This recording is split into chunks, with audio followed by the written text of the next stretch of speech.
This man and his son slept in a public restroom every day. Whenever someone knocked on the door, he would cover his son's ears and then hold it shut with his foot. He didn't want his son to feel the cruelty of life. The man's name was Smith. He used all his savings to buy a large number of machines, intending to sell them to hospitals. Unfortunately, the financial crisis hit. No hospital is willing to spend a lot of money to buy these devices, so almost overnight, Smith was bankrupt. Even more unfortunate is that the landlord always comes to urge him to pay the rent. Faced with 3 months of overdue rent, Smith didn't know what to do. One day, he saw that everyone he passed by was smiling. He quickly asked a man what his occupation was, and the man said he was a stockbroker. Smith took one look at the man's sports car and decided he wanted the same job, so he took action immediately. He came to a company and submitted his resume, but because he had not attended college, the company ruthlessly rejected him. But Smith didn't give up. He waited at the company's door every day. Hard work paid off, and Smith finally met the company's HR manager. He handed him his resume with hope, but the manager still ruthlessly closed the door. But Smith was still unwilling to give up, and he waited outside for a full month. Finally, he met the boss of the company, but the boss was very busy now, so he asked Smith to talk to him next time. To seize the opportunity, Smith lied, saying he was going to the same place, so he got in the same car with his boss. On the way, Smith repeatedly introduced himself to the boss, but the boss didn't even glance at him,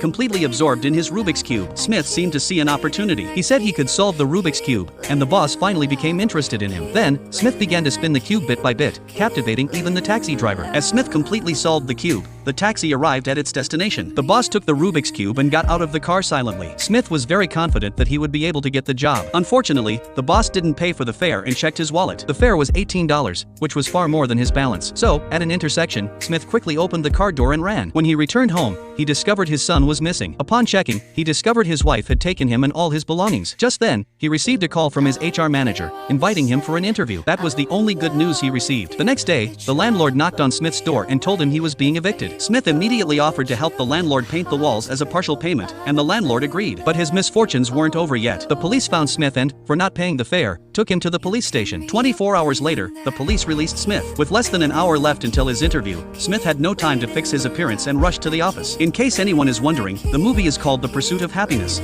Make sure you subscribe for more movie explanation.